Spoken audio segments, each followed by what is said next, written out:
घर पहुंचे योगी आदित्यनाथ तो फूट फूट कर रोने लगे। पुरानी कहानी सुनाते सुनाते योगी कई बार भाषण में भावुक हो गए।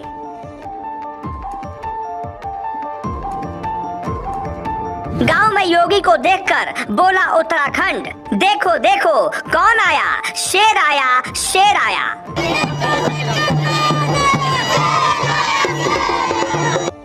जन्मभूमि पर पहुंचते ही योगी का धैर्य टूट गया। 3 मई को ऐसा संयोग है कि ऐसा शुभ दिन 100 साल में एक बार आता है। अक्षय तृतीया के दिन योगी आदित्यनाथ अपने गुरु महंत अवैधनाथ की प्रतिमा का अनावरण करने पहुंचे थे। जिंदगी की हर एक कहानी एक दिन में ही याद आने लगी। भावनाओं पर नियंत्रण रखना मुश्किल था और हाल कुछ ऐसा था कि योगी जब रोए तो मंच के सामने बैठी गांव की क्षेत्र की जनता भी रोई।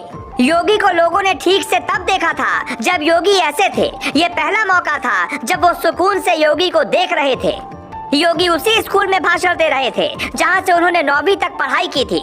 योगी के गांव पंचूर से 2 किलोमीटर दूर विथ्याणी में योगी ने महायोगी गुरु गोरखनाथ राजकीय महाविद्यालय में गुरु अवैधनाथ की प्रतिमा का अनावरण किया और फिर माता पिता और गुरुओं पर बोलते हुए वो रोने लग गए।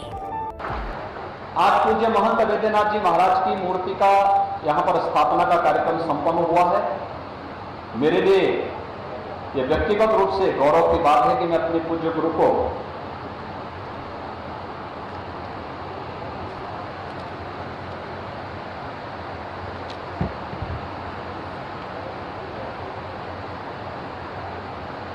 उनकी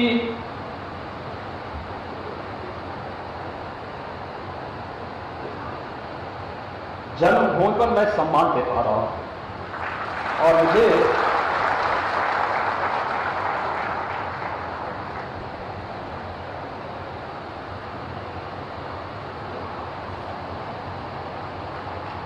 इस कार्यक्रम में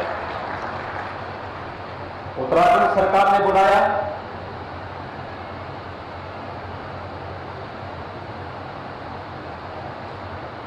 मैं इसके लिए उत्तराखंड सरकार के माननीय मुख्यमंत्री को और उच्च शिक्षा मंत्री को हृदय से धन्यवाद दूंगा।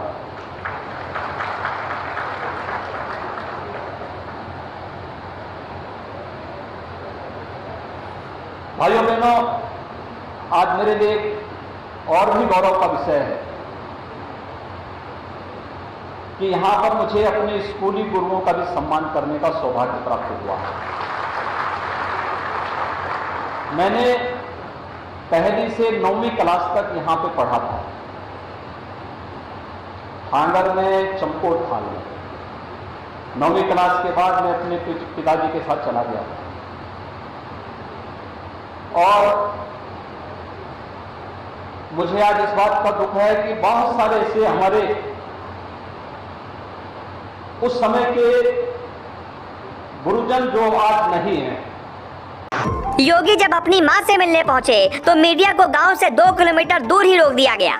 लेकिन उत्तराखंड के पौड़ी के स्थानीय पत्रकार बताते हैं कि योगी पहुंचते ही मां को देखकर रोने लग गए। माँ 5 साल बाद बेटे योगी से मिल रही है, लेकिन इस तरह से वो करीब 32 साल बाद मुलाकात कर रही है। योगी आदित्यनाथ जब उत्तराखंड अपने गुरु की प्रतिमा का अनावरण कर रहे थे, तब पीछे जो लोग नारे लगा रहे थे, देखो देखो कौन आया, शेर आया, शेर आया।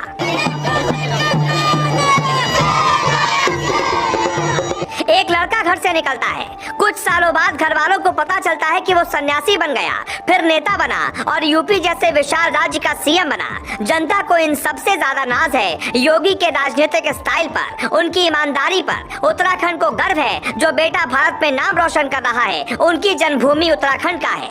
20 अप्रैल 2020 को योगी के पिता की मौत हो गई थी, फिर भी योगी घर नहीं आ पाए थे। उस वक्त यूपी कोरोना की संकट झेल रहा था और योगी ने फैसला किया था कि वो पिता के अंतिम संस्कार में नहीं जाएंगे। एक त्यागी जब अपने परिवार से मिलता है तो भावनाएं उसकी भी बाहर आ जाती हैं। आप सोचिए, आप दुनिया में बहुत नाम कमा रहे हो, लेकिन आपका परिवार होते हुए भी आपसे दूर हो तो कैसा लगेगा। खबर ये नहीं है कि योगी भावुक हो गए, खबर ये है कि योगी आदित्यनाथ को अपना इतिहास पता है, जमीन पता है, वो गरीबी पता है, वो जिंदगी का किस्सा पता है, जो अक्सर लोग सफलता के बाद भूल जाते हैं।